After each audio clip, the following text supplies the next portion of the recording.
지금부터 정부의 일방적인 의대 정원 증원 저지를 위한 대한의사협회 비상대책위원회 위원장 기자회견을 시작하도록 하겠습니다. 금일 기자회견은 정부의 의대 증원 정책 저지를 위한 비상대책위원회 활동 방안에 대해 알려드리고자 개최하게 되었음을 알려드립니다.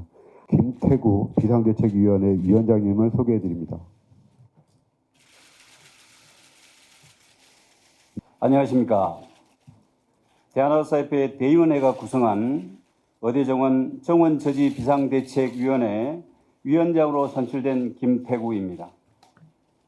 우선 건번에 구성된 의대정원 저지 비상대책위원회는 지난 2월 6일 정부가 2,000명이라는 대규모 의대정원 규모를 일방적으로 발표함에 따라 2월 7일 개최된 긴급대의원 임시총회에서 불합리한 의대정원 학대를 저지하기 위해 위한 목적의 비상대책위원회를 구성키로 함에 따라 출범하게 되었습니다.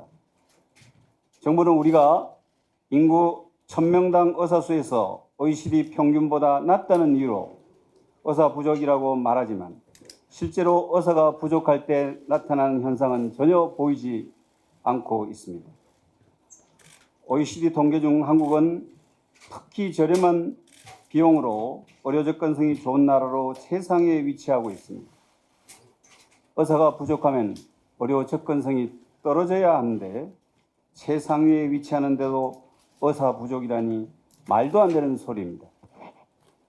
소아과 전문의는 매년 꾸준히 늘어나고 있고 소아 인구는 급속히 줄어들고 있는 나라에서 소아과 진료에 차질이 생기면 그건 의사 부족이 아니라 다른 이유가 있는 것입니다. 현재 40개 의과대학에 의대 정원이 3,000명인데 한꺼번에 2,000명이나 늘리면 의과대학을 24개 이상 새로 만드는 것과 똑같습니다. 의학교육의 질도 떨어지고 대한민국의 이공학계 인재들을 빨아들이는 블랙홀이 될 것입니다. 그리고 무엇보다 2,000명 정원 추진은 의료비 부담 증가를 가져올 것이며 이는 고스란히 미래 세대의 부담으로 증가될 것입니다. 이렇게 근본적인 문제점을 지닌 의대 정원을 정부가 일방적으로 밀고 붙이고 있는 중차대한 시점에서 제가 비대위원장이라는 중책을 맡게 되어 어깨가 무겁습니다. 그러나 다행스럽게도 의협회장 선거에 입후보하시는 각 후보님들께서 건범 비대위에 참여해 주시기로 해서 감사드립니다. 실제로 건범 비대위는 비대위원장과 각 분과위원장이 위원으로 참여하는 상임 비대위원회를 두고 그 아래 투쟁위원회, 조직위원회, 대외협력위원회, 언론홍보위원회 분과를 두고 있습니다. 아울러 비대위 활동과 저지 투쟁에 참여해 주시는 학생, 전공의 및 회원보호를 위한 법률 지원단을 두었으며 행정처리를 총괄하고 처리하기 위한 종합행정지원단도 꾸리기로 하였습니다. 이에 대해 비대위 활동을 전개해 나감에 있어 전문적인 자문 및 아이디어 등을 원활히 구할 수 있도록 고문단과 자문단을 구성키로 하였습니다. 현재 의료계 각 직역의 비대위 구성을 위한 위원 추천 요청을 드린 상태이며 금요일까지는 위원 구성을 마무리할 예정입니다. 이렇게 위원 구성이 마무리되면 2월 17일 제1차 비상대책위원회 회의를 개최하여 향후 비대위 투쟁 방안 및 로드맵 등 중요 사항들을 논의하여 결정할 예정입니다.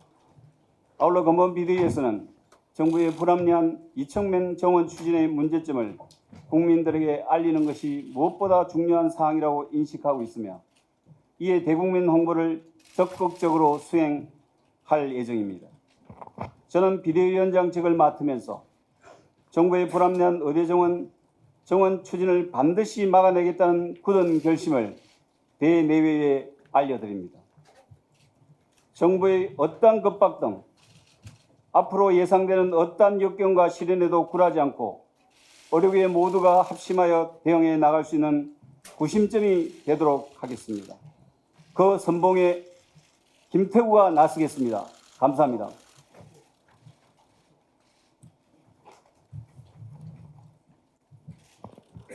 네, 감사드립니다. 지금부터는 질의응답 시간을 가지도록 하겠습니다.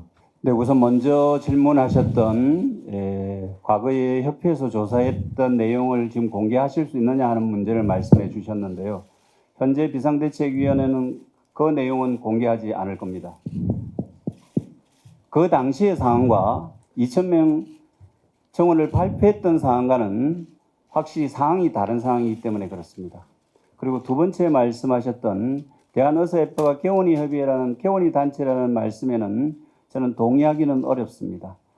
그러나 현재 다양한 직역분들이 비상대책위원회 위원으로 참여하시기 때문에 그분들과 함께 저희의 강력한 뜻을 함께 펼쳐나갈 겁니다. 걱정하지 않으셔도 좋을 것 같습니다. 아까도 말씀드렸는데 받지 않았습니다. 그리고 그 받는 의미도 없다고 생각합니다. 그래서 저희들이 그 결과는 오픈할 이유가 전혀 없다고 생각했고 향후 투쟁에 있어서 또 저희들이 어떤 새로운 방안들을 마련할 수 있습니다. 우선 1차 비상대책위원회가 토요일 날 예정되어 있기 때문에 그때 다양한 안건들로 다루어서 저희들이 진행하도록 하겠습니다. 네, 사실 2020년도에 대한전공의 선생님과 학생들이 대한의사협회에 대한 상당히 불신과 해를 가졌던 것은 맞습니다.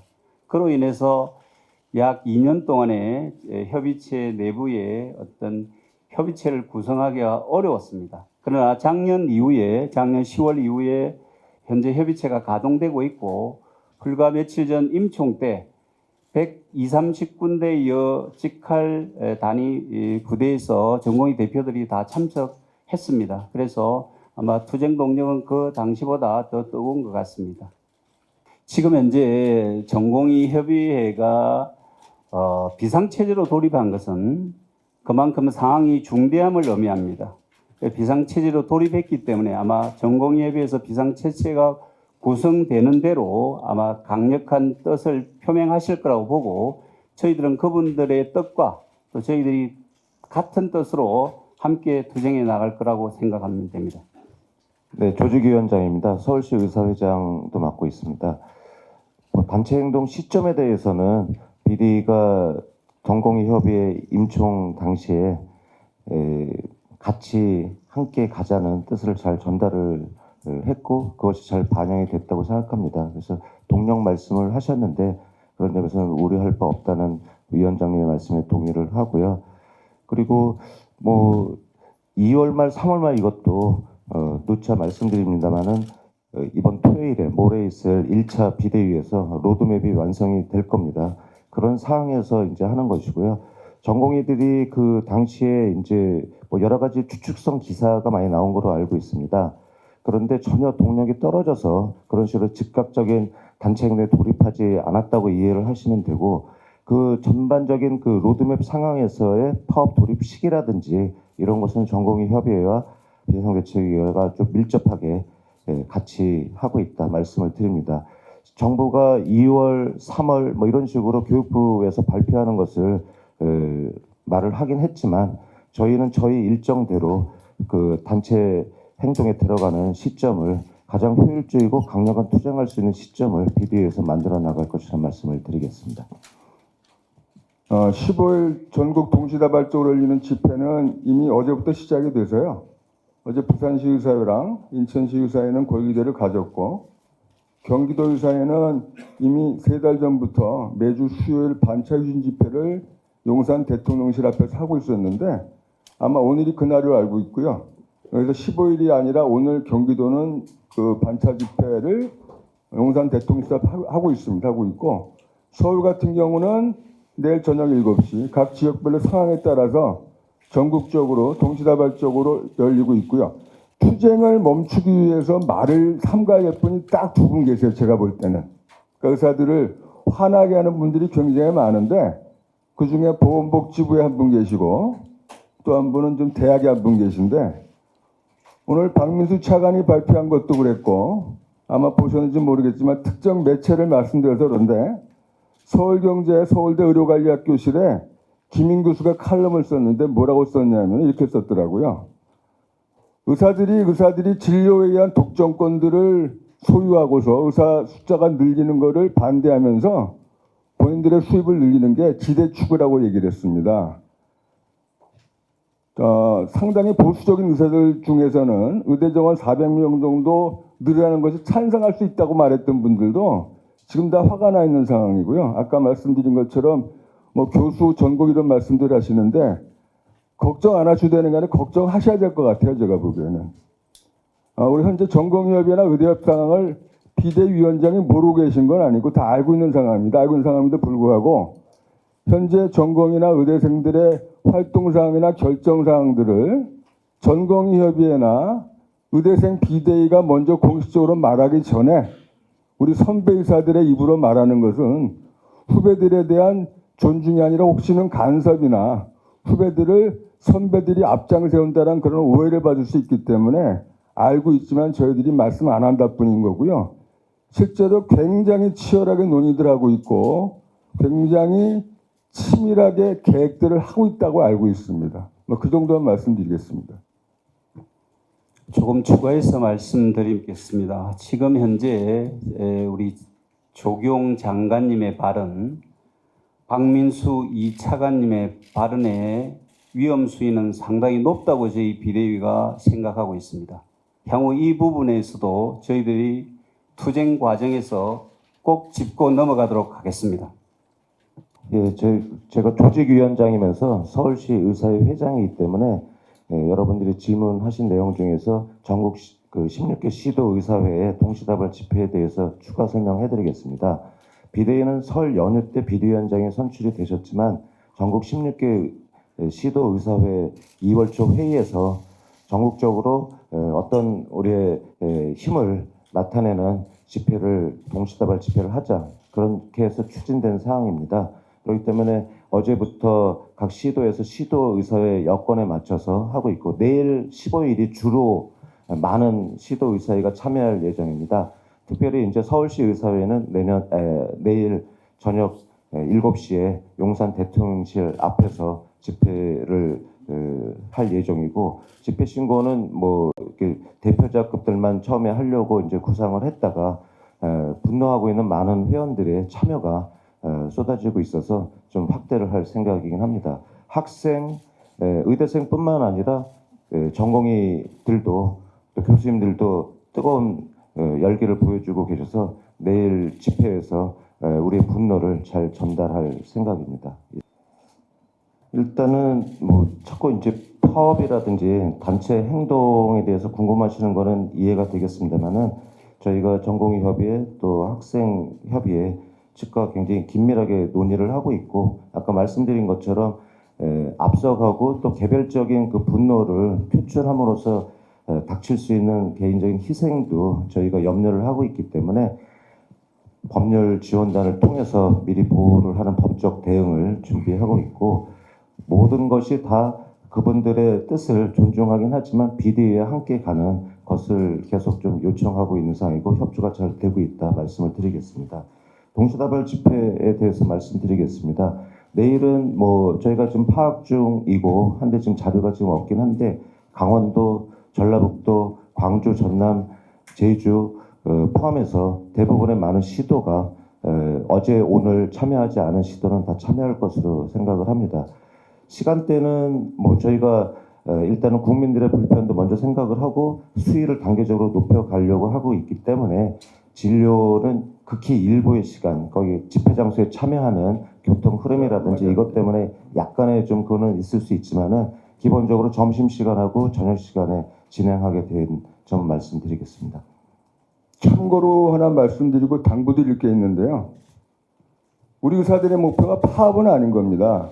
여러분 잘 아시겠지만 우리 의사들이 주장하는 합리적인 주장을 정부가 받아들여 달라고 요구하고 있는 거고 그런 과정에서 협의도 했었고 여러 가지 성명서도 냈었고 대화도 했었습니다만 우리 의사들의 요구나 의사들의 주장을 언론을 통해서 국민들한테 제대로 전달할 수 있는 방법이 없었습니다. 오늘이 현장입니다.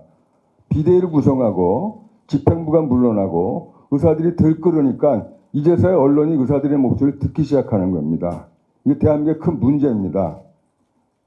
언론이 조금 더 솔직하게 의사들의 목소리를 제대로 전달해 주시면 이런 파업과 같은 극단적인 행동을 할 이유가 전혀 없습니다. 저희는 파업의 목적이 아니라 우리가 하고자 하는 행동이, 우리가 하고자 하는 여러 가지 주장들이 이 사회에 제대로 전달되기를 원하는 것이 저희들의 목적입니다. 근데 그러한 순방향의 우리들의 주장들이 받아들여지지 않았기 때문에 어쩔 수 없이 의사들이 극한 행동을 하고 있다는 것이고요. 이 극한 행동을 멈추기 위해서 가장 역할을 하실 분들이 여러분들입니다. 가감 없이 의사들의 목소리를 실어주셔야 됩니다. 편견 없이, 의사들의 편견과 의사들의 주장에 편견 없이 이 모든 것들을 국민들에게 전달하셔서 국민들이 판단하도록 하셔야 됩니다. 하나만 말씀드릴게요. 소아과가 많이 나오니까. 제가 오늘 우리 비대위에서 만든 자료를 하나 갖고 나왔는데요. 2000년도에 15세 미만의 소아가 대한민국에 990만 명이었습니다. 그 당시 소청과 의사가 3,375명이에요. 현재 시점에 소청과 의사가 6,222명입니다. 15세 미만의 소아는 590만 명이에요. 23년 동안 소청과가 진료하는 15세 미만의 소아는 350만 명이 줄었고 소청과 의사는 375명에서 6,222명으로 2,500명이 늘어났습니다. 이게 팩트입니다. 의사가 부족한 게 아니에요. 의사가 부족했으면 이런 일이 벌어지지 말아 있어야 돼요. 15세 미만의 소아는 300만 명이 줄어들었고 소청과 의사는 2,500명이 늘어났는데 왜 2000년도에는 없었던 소아과 부족 사태라고 얘기들이 있느냐? 의사 부족이 아니라는 겁니다. 사실 그동안 저희들이 30년, 40년 동안 이어져 오던 의료 시스템의 병폐가 불과 2, 3년 내에 골마 터지기 시작한 겁니다. 그래서 저희들이 2, 3년 동안 어떻게 이 문제를 풀어나가야 될지, 즉 저희들이 제시했던 문제에 정부가 정책 제안을 한 겁니다. 근데 그 정책 제안이 오히려 필수 의료와 지금 이탈 의료진에 대한 대책으로 보기가 어렵다는 겁니다. 그래서 저희들이 이렇게 목소리를 크게 내는 겁니다. 지금 현재 필수 의료 정책 패키지의 내용들을 하나 둘 살펴보면은 오로지 개원 시장 내지 모든 의료인의 개원과 진입을 막아서 그 잉여 인력이 필수과로 돌아갈 수 있게끔 하는 그런 정책을 내놓은 겁니다. 근데 지금 현재 내놓은 정책이 10년, 15년 후에 시행될 정책입니다. 의사수 정원 문제는. 그러나 그러면 15년 동안 이렇게 의사수가 부족해서 생길 수 있는 이런 문제, 정부가 이야기하는 그런 문제를 지금 당장에 풀지 않으면 어떻게 필수 의료 쪽으로 해결을 하겠습니까? 그런데 그런 대책은 전혀 없습니다. 그래서 저희들이 당장에 필요한 대책을 저희들이 원하는 대책을 이야기했음에도 불구하고 전혀 그 대책이 나오지 않았다는 거죠. 그런데 왜 갑자기 10년, 15년 뒤에 필요한 2,000명의 정원을 하겠다는 겁니까? 당장에 대책이 가시권에 들어와야 된다는 거죠. 그래서 저희들은 협상이라는 것은 상대방이 원하든 원하지 않든 상대방이 받을 수 있을 정도의 협상 카드가 필요한 겁니다. 근데 지금 2,000명은 저희들이 받아들일 수 있겠습니까? 저는 절대 받아들일 수 없다고 보고 있습니다. 왜냐? 그 합리적인 과정이 전혀 없었다는 거죠. 정부가 이야기하는 28차례, 100여의 회의가 있었다고 하지만은 저도 그 100여의 회의에 참석했던 당사자의 한 사람으로서 그분들이 약 3, 40명을 모아두고 한 2시간 정도 회의했어요. 그 2시간 회의하는 내용에 뭐가 있었겠습니까? 지금 저희 논의하는 이런 내용들 듣기만 하고 가셨던 거죠. 근데 그걸 회의라고 할 수 있겠습니까? 특히 의료해난협의체에서 논의했던 내용들에 대해서 말씀을 드리겠습니다. 거기서 의사수 정원에 대한 이야기 전혀 없었어요. 근데 왜 정부는 의사수 정원 이야기를 협의체에서 논의했다고 거짓말을 하십니까? 그러면 현안협의체의 토의 내용을 여러분들이 직접 확인하시면 되지 않습니까? 정말 그런 이야기가 있었는지 2,000명에 대한 이야기 한마디도 없었습니다. 제가 협의체에 참여하셨던 위원들을 대질해도 괜찮습니다. 그 내용 한번 확인해 보십시오. 그래서 협의했다는 말, 합의했다는 말을 하시면 안 됩니다. 지금 상대방이 지금 현재 진행되는 모습을 보면은 오로지 급박해서 모든 걸 누르겠다는 말씀과 그리고 2월 3일이면 교육부와 협의해서 인원 배정을 하겠다고 말씀하시는 상황입니다. 즉 저희들과 협상의 테이블에 앉지 않으시겠다는데 저희들이 협상을 할 이유가 있다고 생각하십니까? 저는 없다고 봅니다. 어떤 정책을 추진함에 있어서는 정부는 정책 대응 방향에서 유연함이 있어야 되는 겁니다. 어떻게 가이드라인을 정해놓고 더 이상 안 돼. 이러면은 상대방이 협상하거나 협의하거나 대화의 장소에 갈 수가 없는 겁니다. 그걸 지금 현재 정부가 만들고 있다고 저는 그렇게 판단하고 있습니다. 네, 박인숙입니다. 저 대외협력위원장인데요. 지금 논의의 본질이 투쟁을 하느니 안 하느니, 전공의가 파업을 하느니 안 하느니, 정부 어떻게 싸우느니 이게 주제인 것 같은데 여기 계신 기자분도 굉장히 많이 계신데 한번 가슴에 손을 얹고 생각해 보세요. 병원에 가기 힘들어요? 하루에 몇 군데 병원 갈 수 있잖아요. 정말 정원이 필요한지 그걸 한번 생각을 해보시고 지금 전쟁이 난 것도 아닌데 3,000명에서 5,000명으로 늘리는 이런 파격적인 조치가 필요하다고 생각하십니까? 어느 직종이라도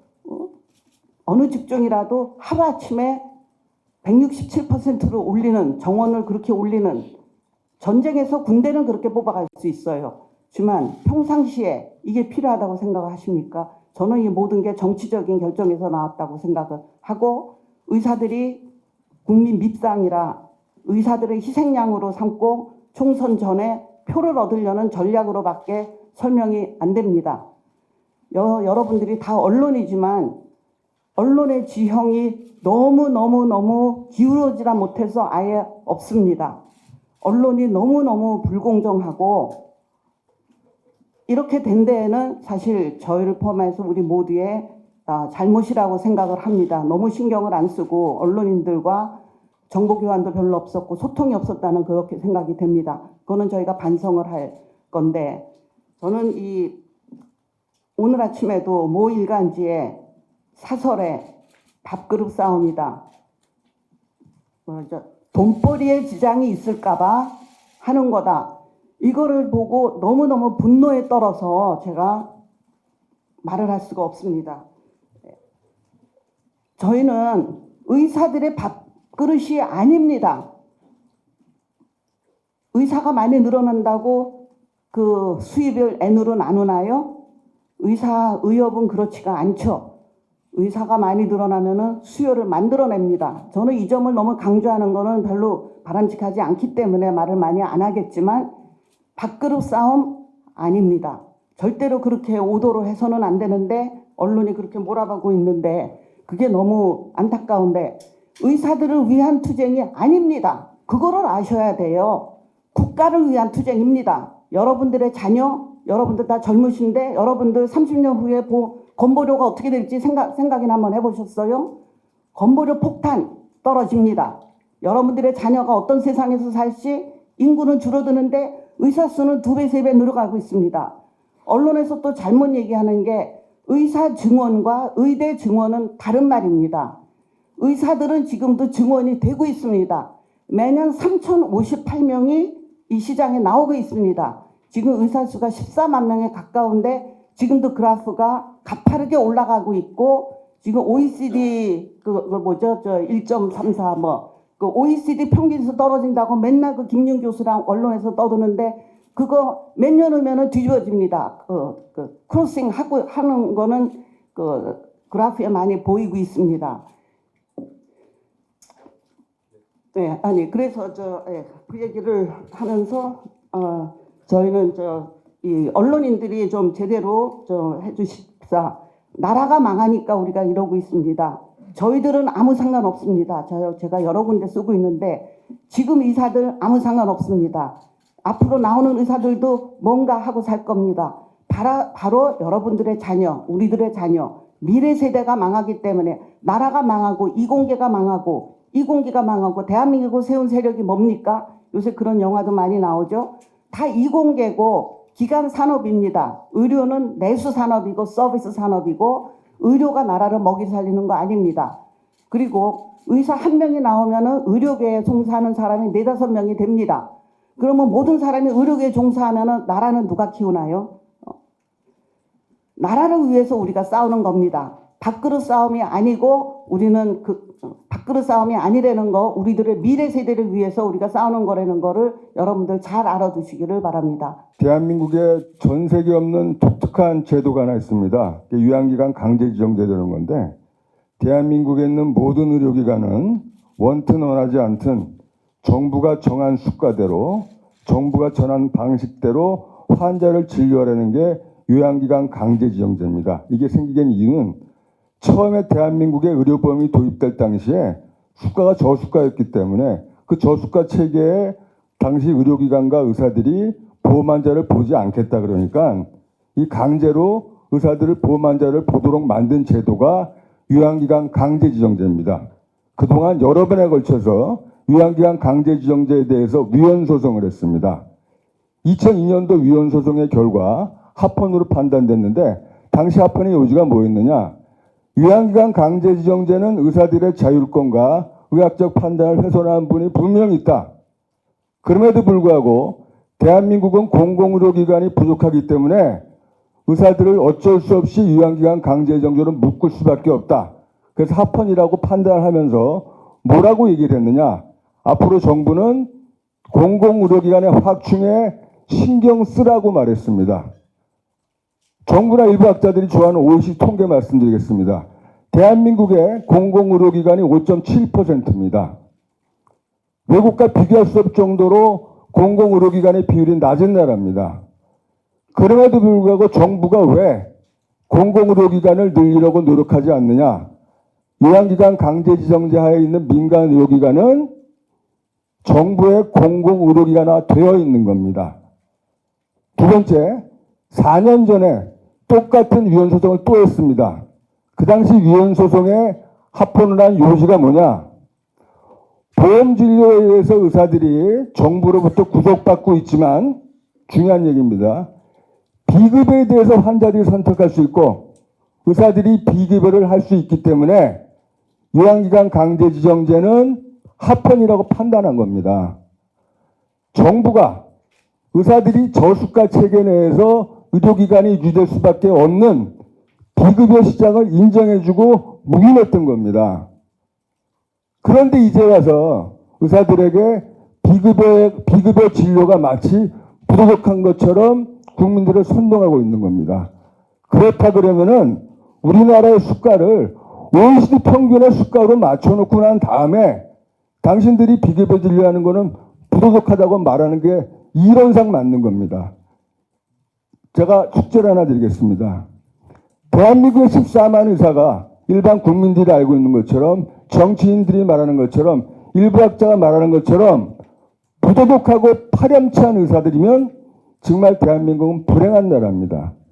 역으로 실제로 의사들이 부도덕하고 파렴치한 집단이 아닌데도 불구하고 일부 정치인들이나 학자들에 의해서 매도되고 선동된 여론에 의해서 의사들이 부도덕하고 파렴치한 집단인 것처럼 비춰지는 사회 역시도 불행한 사회입니다. 전자가 되건 후자가 되건 대한민국은 불행한 사회인데 우리 의사들은 후자라고 보고 있는 거고 국민들은 전자라고 보고 있는 겁니다. 그래서 제가 말씀드리는 언론 여러분들의 역할이 크다는 겁니다. 편견을 갖지 말고 의사들이 말하는 주장을 그대로 그냥 실어만 달리는 겁니다. 지금 그게 안 됐던 거거든요. 네, 제가 조금 더 부연 설명을 드리도록 하겠습니다. 사실 지금 말씀하셨던 혼합진료라는 개념으로 접근하시는 게 좋을 것 같습니다. 저희가 잘 아시다시피 보험 수가가 원가의 60%, 70%밖에 되지 않습니다. 그래서 과거 김대중 정부 시절에 혼합진료를 허용했던 겁니다. 왜? 의료기관이 현재의 원가로 가지고는 도저히 의료기관을 경영할 수 없음을 정부가 아신 겁니다. 그래서 당시 비급여를 혼합진료할 수 있도록 해준 겁니다. 그런데 지금은 어떤 상황이 됐냐 그러면은 대한민국 의료기술이 이만큼 발달을 했습니다. 그러면서 경제적인 발달도 덩달아 된 거죠. 그러면 환자분들의 욕구가, 니즈가 올라간 겁니다. 그런데 여기에 저희들이 반대했던 실손보험까지 얹혀지게 된 겁니다. 그래서 이 비급여 시장이 팽창을 하게 된 겁니다. 그런데 그걸 정부의 잘못을 왜 의사의 책임과 의사의 잘못으로 돌리시냐는 거죠. 비급여가 팽창한 이유를 대한민국 의사들이 비급여 시장을 더 활성화해서 그런 겁니까? 절대 아닙니다. 그래서 저희들이 비급여 시장이 팽창한 부분을 대해서 필수 의료의 부족 원인이라고 따지는 것은 이건 어불성설이다 이거죠. 그래서 필수 의료 인력들을 비급여 시장을 축소함으로 해서 그 인력들이 필수 의료 쪽으로 회귀할 것이다. 이런 정책을 정부가 지금 정책이라고 발표한 겁니다. 그래서 저희들이 이 부분에 대해서 혼합진료 부분의 비급여 부분을 억제하겠다는 정책은 상당히 위험한 정책이다. 그렇게 말씀을 드리는 겁니다. 사실 저희들이 처음에는 그랬습니다. 개원과 시장은 정말 옆에 개원하시는 분들이 다시 들어옵니다. 정말 경영이 어렵습니다.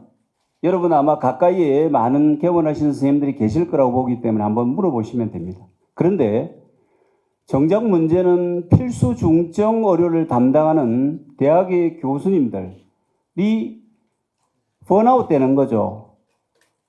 그렇기 때문에 그분들이 떠나는 부분을 저희들이 우려했고, 그러다 보니까 대학에서 어느 정도 필수 중증 진료의 일익을 담당할 수 있는 부분이 일부 정원이 필요하다는 이야기가 있었습니다.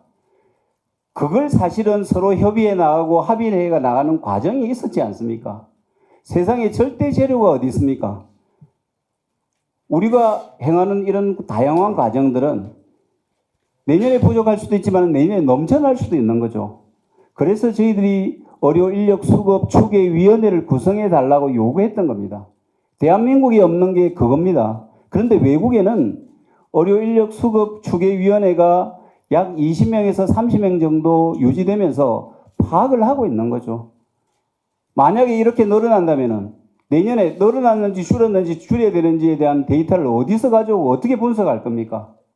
그런 이야기를 말씀드렸던 거고, 그래서 저희들은 향후에 2040년도에 인구가 약 1,000만 명가량 줄어드는 부분이 있고, 현재 저출생 정책으로 인해서 출생아들이 줄어들고 있는 입장에서 저희들이 이대로 의사 수가 증가된다면 필히 의사가 넘칠 것이라는 데이터를 저희들이 제시를 한 겁니다. 그러면은 한쪽에서는 부족하고 한쪽에서는 넘친다고 하니까 정확한 데이터 분석하에 우리가 협의를 해 나가자는 게 협의체 아니었습니까? 근데 그 협의체에서 제대로 협의를 안 했으니까 이런 결과가 왔다고 저는 생각합니다. 그렇기 때문에 지금은 아까도 말씀드렸지만 협의의 단계를 좀 지났다. 그렇게 판단하고 있습니다.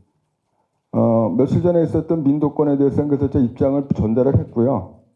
분명히 사과의 뜻을 페이스북에서 시작한 거니까 페이스북에서 제가 적절치 못한 단어였다. 그럼에도 불구하고 진위는 그것이 아니었다라고 말씀을 드린 바가 있습니다.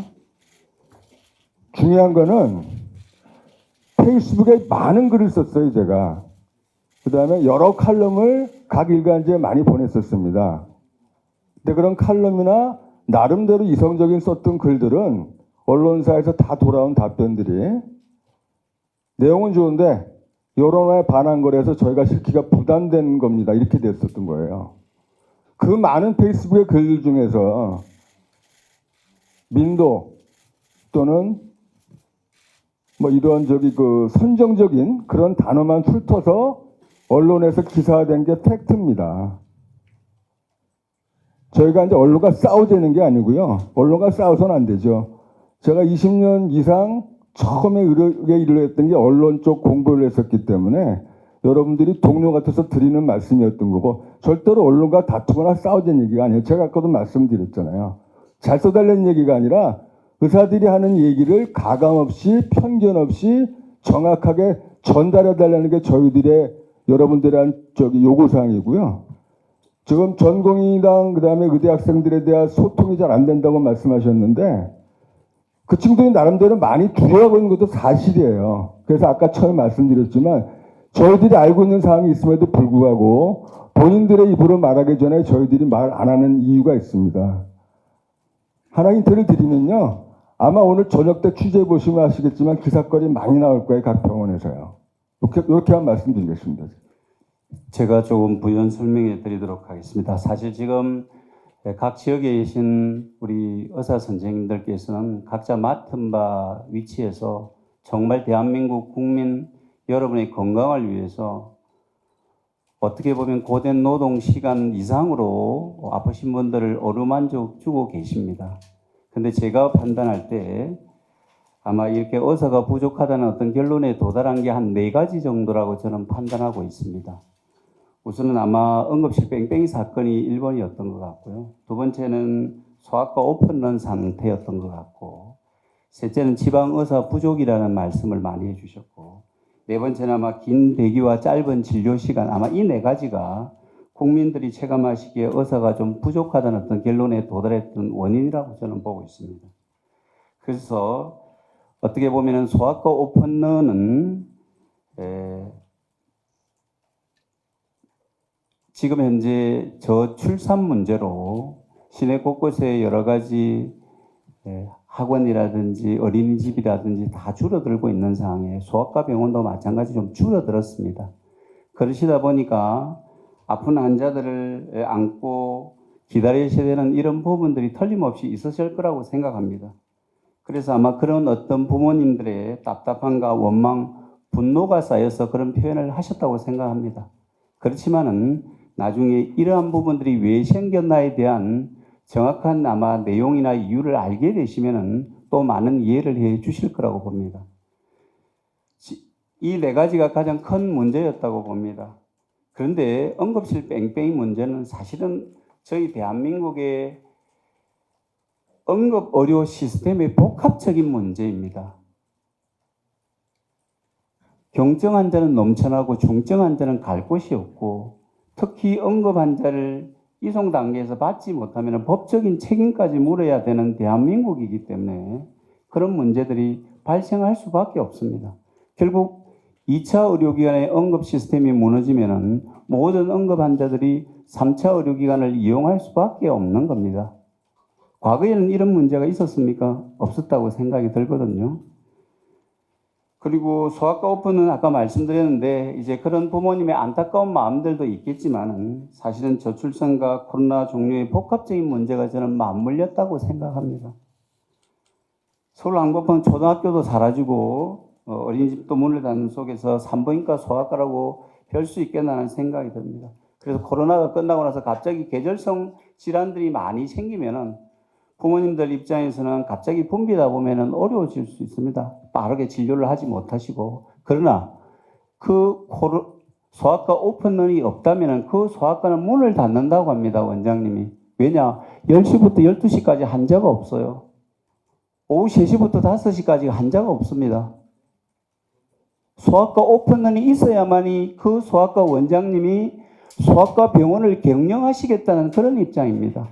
안타까운 마음은 충분히 이해되지만 그런 현실이라는 거죠.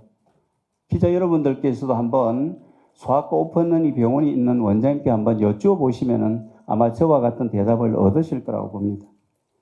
그리고 이제 지방의 의사 부족하는 것도 저는 이 부분은 언론 탓을 하고 싶지는 않지만은 그래도 언론 왜곡의 한 몫이 있었다. 저는 그렇게 생각하고 있습니다.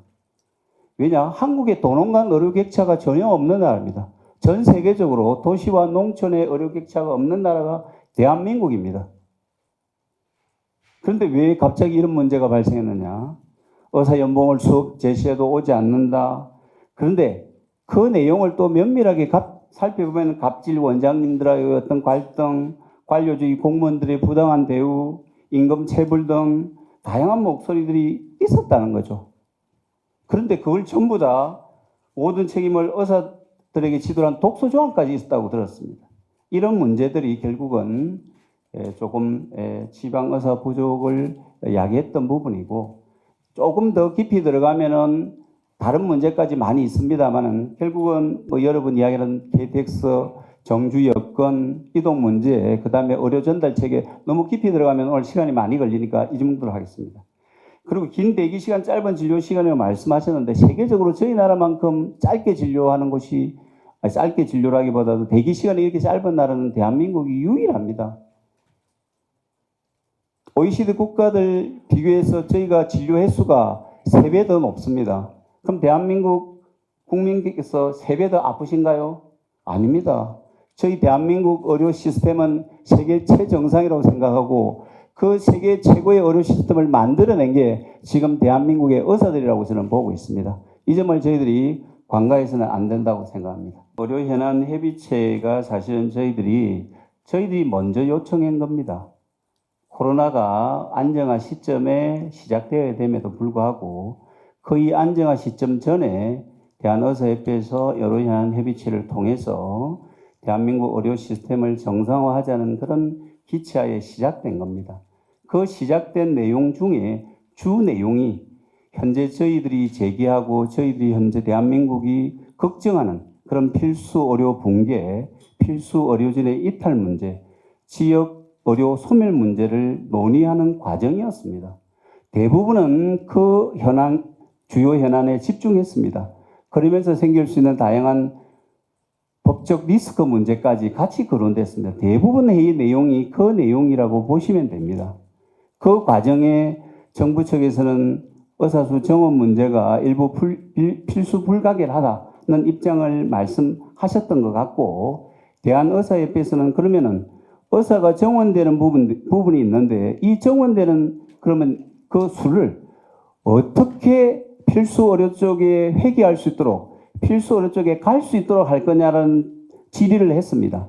그런데 그 질의에 대한 답변도 없었고 그런 과정이 27차례나 이어졌던 거라고 보시면 되고요. 그리고 아까 더 말씀하셨는데 양동호 단장님 말씀하셨던 내용인데 마지막 회의가 저희들이 볼 때는 상당히 우습게 진행되었습니다. 벌써 정부는 의사수 정원을 결정을 해둔 상태였던 것 같아요. 2,000명을. 그 2,000명을 보건정책심의위원회에서 마지막 발표를 해야 되는데 그때 그러면 의료현안 협의체가 덜러리 형식으로 갑자기 수요일날 회의를 화요일날 당기면서 보정심 회의보다 1시간 먼저 소집을 했던 겁니다. 그래서 양동호 단장님께서 이렇게 우리를 덜러리 세울 것 같으면 우리는 이 덜러리에 참여할 수 없다는 입장문을 발표하셨던 겁니다. 그래서 그런 거고요. 또 한 가지 아까 말씀하셨던 것 중에 지금 현재 여러 가지 이제 저희 정책을 알 수 있는 TV 토론회 말씀하셨는데 당연합니다. TV 토론회는 왜 저희들이 원하냐 그러면은 지금 오늘 많은 기자분들이 여쭤보신 내용들 저희들이 이야기하고 싶은 내용을 정부 측에서 받아들이지 않았습니다. 저희들이 TV 토론하자, 끝장 토론하자 요구했습니다. 아마 회의록이 있을 거예요. 근데 한 달여 이상 정부가 받아들이지 않았습니다. 왜? 벌써 회의하는 중간 2달 전부터 결정돼 있었던 내용들이었습니다. 그렇기 때문에 2달 전부터 대학병원 우리 전공의 선생님들을 갖다가 어떻게 관리 감독하고 어떻게 이분들이 파업을 하지 않도록 단체 행동을 하지 않도록 전담 마크맨들을 다 붙였던 거 아닙니다. 아닙니까? 그죠? 그 일련의 과정을 봤을 때 저희들이 과연 이분들이 진정성 있게 이 의료현안 협의체에서 의사수 정원 문제를 논의할 생각이 있었냐는 걸 저희들이 반문하는 것입니다. 그래서 저희들은 당연히 TV 토론에 모든 언론과의 이런 시간을 갖고 싶어 했던 거고 그 첫 번째 자리가 오늘 자리라고 저는 생각하고 있습니다. 이상입니다. 네, 추가 말씀 잠깐 드리면 2월 6일 말씀을 하셔서요. 사실은 설날 연휴 전 아니겠습니까? 그래서 그 전 회의에서 의료현 협의체에 참여했던 의료계 대표하고 정부에서는 그 주에는 의료현 협의체를 개최 안 하는 것으로 합의하고 끝난 것입니다. 그리고 갑자기 이제 그 전 일요일 날 비공식 회의라도 열자는 게 갑자기 왔고 거부 내지는 이제 좀 논의해보자 했더니 2월 6일 전날인 2월 5일에 갑자기 2월 6일 날 날짜를 잡은 것입니다. 10시에 오후에 보통 수요일 날 오후에 하는데 화요일 날 10시에 잡자고 했고 그 다음에 말씀하신 대로 보정심을 2시에 열었다는 상황입니다. 그런 상황에서 보정심 발표를 앞두고서 들러리 세우는 상황이다 보니 의료현안 협의체에 참여했던 대표단들은 그런 선택을 할 수밖에 없었다고 말씀드리겠습니다. 당연히 정부와 토론해야죠. 토론하고 대화도 하고 해야 되는데 시점상 어려움이 있을 수도 있는 점은 이해를 해 주십시오. 그거는 저희들이 비상대책위원회에서 저희들이 만약에 TV 토론 제안이 온다면은 충분히 논의해서 결정하겠습니다. 근데 사실은 필수의료 정책 패키지가 의사수 정원을 전제로 한 내용들입니다.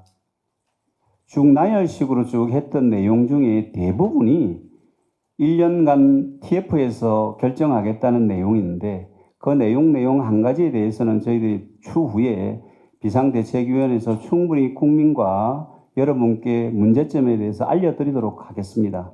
근데 여하튼 지금 그런 패키지 하나를 던져놓고 의사수가 꼭 필요하다는 전제하에서 진행되는 것은 저희들이 잘못됐다고 보고 있습니다. 그래서 여하튼 그런 부분은 추후 저희들이 잘 논의해서 필수의료 대책 패키지에도 어떤 문제점들을 제시하고 저희들이 정책 방향에 도움이 된다면 또 논의해 보도록 하겠습니다.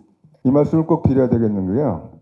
항상 이제 그 방송에서도 그렇고 언론에서도 그렇고 이제 정부에서 하는 얘기가 환자의 생명을 볼모로 의사들이 집단 행동을 한다고 말씀들을 합니다.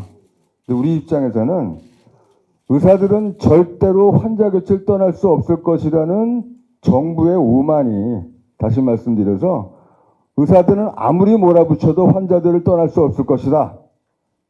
다시 말씀드려서 환자의 목숨을 볼모로 대한민국 의료 제도를 망가뜨리는 건 정부라는 겁니다. 지금 말씀드린 대한전공의협의회에서 비공개적으로 의료계 의사협회 선배들한테 요청한 것 중에 하나가 법률 지원입니다. 법률적 검토고 구체적으로 말씀 못 드리는데 현재 대한전공의협의회 회원들이 자율적으로 자발적으로 하겠다는 행동에 대해서 저희 법률자문 구해놨고 법률자문상에서 개인의 자율적인 문제이기 때문에 정부가 강제로 뭐 이렇게 저렇게 하겠다는 것은 있을 수도 없다는 답변을 받아놓은 상태고요. 마지막으로 제가 더 이상 얘기 안 할 텐데 이 말씀 꼭 드릴게요. 조금 기수인데 재밌는 얘기입니다. 쇼킹한 얘기고. 오늘 페이스북에 서울대학교 명예교수이신 그 항암 치료하시는 교수님이 글을 하나 올렸습니다. 무슨 내용이냐? 18살짜리 고등학교 3학년 학생이 뇌종양인데 굉장히 힘든 뇌종양이고 부위도 안 좋고 사이즈도 커서 수술할 수 없는 상태라서 이미 반신마비가 온 상태인데 방사선 치료도 치료가 안 되고 항암 치료인데도 거의 치료가 안 돼서 이제 오늘 내일 하는 상황에서 교수가 고민을 하는 겁니다. 미국에 최신 신약이 개발이 됐는데 이 신약이 100% 환자들한테 도움을 줄 수 있으면 제일 좋겠지만 10 내지 15% 정도의 환자한테만 효과가 있는 신약이 있는 겁니다. 당연히 급여가 안 되는 거고 보험에서 지원 안 하는 약이기 때문에 만약 이 약을 쓰게 되면은 한 달에 자비로 1,000만 원 정도를 드려야 되는 겁니다. 이게 교수가 고민하는 겁니다. 이거를 말씀을 드려야 되는 거냐 말을 안 해야 되는 거냐 고민 끝에 말씀을 드린 겁니다.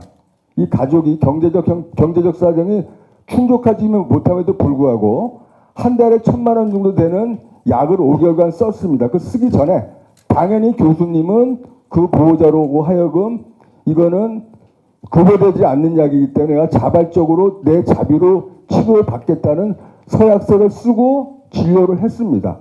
5개월 약을 써서 그나마 5개월간 생이 유지가 더 되고 하늘나라로 갔습니다. 문제는 그 다음입니다.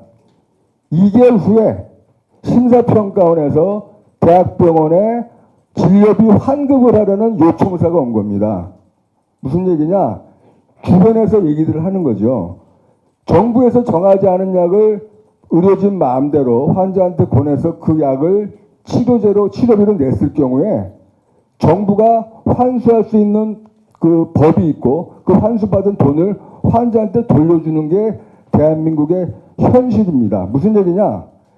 이런 경험들이 쌓여서 이런 경험들이 후배들에게 전달이 돼서 소위 말하는 중환치료하고 필수로는 의사들이 떠나고 있는 겁니다. 이런 부분들이 우리가 말하는 독이 깨진 상태인 겁니다. 깨진 독을 지금은 막아야 되는 건데 깨진 독을 막을 생각을 하진 않고 밑에 물을 새는 거를 더 많은 양을 위에 부어서 밑에 물을 새는 거를 막아보자는 것이 현재 정부가 말하는 의대 정원 지원의 문제인 겁니다. 지금 제가 드린 말씀이 지원의 얘기가 아니라 이게 팩트고 이런 얘기들이 비일비재하게 대한민국에서 벌어지고 있는 겁니다. 그러다 보니까 보험 진료하는 의사들이 보험 진료를 떠날 수밖에 없는 거고 이런 부분들이 먼저 가장 최우선적으로 해결이 되지 않고서는 의사 숫자를 암만 늘려놔도 지금 우리가 말하고 있는 여러 가지 필수 의료의 붕괴는 막을 수 없다는 것이 우리 의사들이 갖고 있는 공통된 생각입니다. 해당 전공의에 대해서는 그 병원과 의료원에서 소통하고 보호를 위해서 좀 최선을 다하고 있다는 말씀을 들었고요.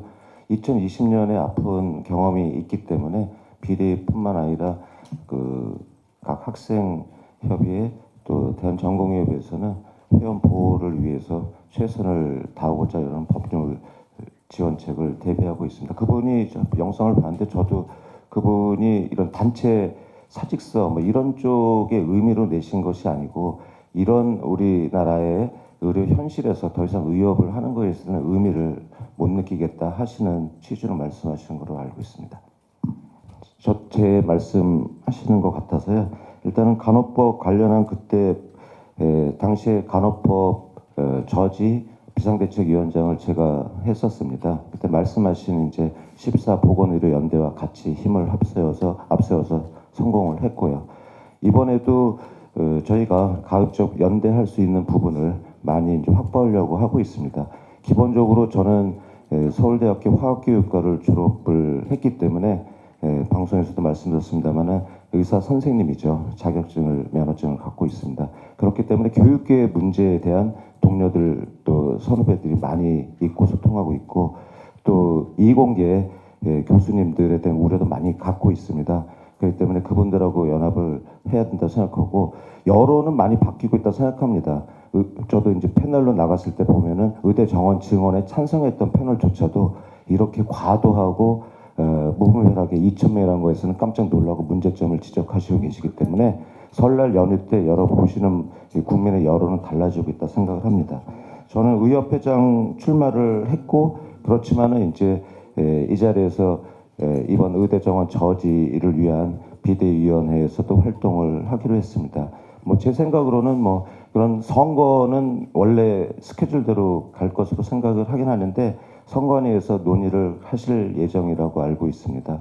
이 비대위 활동을 통해서 의대 정원 저지를 한다면은 그게 선거운동으로 생각하고 비대위 활동을 열심히 하고 있는데 구체적으로 또 다른 선거운동을 한다는 것은 회원 보기에 또 제 양심상 그거는 허락하지가 않기 때문에 일단은 선거운동은 가급적 꼭 필요한 것만 하고 지금 비대위에서 저지 활동에 최선을 다하겠다는 생각입니다.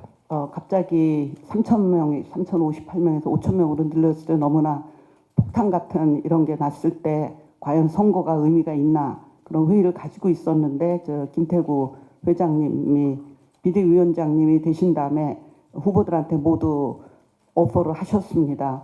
비대위에서 같이 노력을 할 건지 안 할 건지. 근데 거기서 나는 회장은 되는데 이거는 못해. 그렇게 얘기할 사람은 아무도 없죠. 그래서 두 번도 생각하지 않고 비대위를 하겠다 한 거고 비대위 활동이나 선거 활동이 다를 수가 없고 지금은 딱히 선거운동이라고 따로 한다는 거는 좀 무의미하고 일단 여기 집중하기로 했다는 거를 말씀드립니다. 네, 제가 좀 정리해 말씀을 드리도록 하겠습니다. 범대위는 사실 협회장님이 사퇴하셨기 때문에 그동안 협회장님이 이끄셨던 범대이기 때문에 당연 자동 폐기가 되는 게 맞는 것 같습니다. 그리고 선거운동과 비대위 활동을 같이 병행해서 할 수 있는가에 대한 질문이셨던 것 같은데요. 저는 아마 지금 현재 여기 협회장님 후보로 나오셨던 분들이 정말 대한의사협회에 아주 유능하시고 인재들이시고 향후에 저희 대한의사협회를 이끌어 가실 분들이십니다. 이분들이 뭐 개인적인 어떤 사사로운 선거운동을 위해서 비대위를 하려고 하시나 그러실 분은 전혀 아닙니다. 지금 현재는 최선을 다해서 비대위 활동에 임해 주시기로 하고 이 비대위에 들어오셨고 말씀드렸던 대로 저희들이 회장 선거보다 더 중요한 게 의사수 정원 문제를 저지하는 겁니다. 거기에 100% 다 올인하시기로 약속을 하셨기 때문에 선거운동과 너무 결부하지 않는 게 좋을 것 같다는 말씀드립니다. 너무 장시간 열띤 토론회에 참여해 주신 우리 기자단 언론인 여러분께 다시 한번 더 감사의 말씀을 드리고, 저희 비상대책위원회는 국민 생명을 볼모로 파업 투쟁에 대한 논의를 하는 것이 아닙니다. 어떻게 보면 대한민국 의료 시스템을 정상화시키고 현재의 의료 시스템과 의료 교육 체계로서는 현재의 의사수 정원 문제가 저희들이 염려하고 제기했던 문제의 해결책이 전혀 아니다는 말씀을 다시 한번 드립니다. 그리고 정부가 저희들, 특히 전공의들, 인턴 선생님들, 학생들을 겁박해서 저희들의 의지 표명을 막는다면 오히려 저희 기성 선배들이 더 앞장서서 그들을 보호하고 같이 나갈 것입니다. 전공의 선생님들과 인턴 선생님들의 뜻을 저희들 존중하고 그분들과 함께 저희들이 이루고자 하는 의료 정상화를 위해서 대한의사협회 비상대책위는 최선을 다할 것이고, 여러 언론인 여러분들도 저희들의 목소리를 과감없이 전달해 주시기를 다시 한 번 더 부탁드리면서 오늘 인터뷰 간담회를 마치도록 하겠습니다.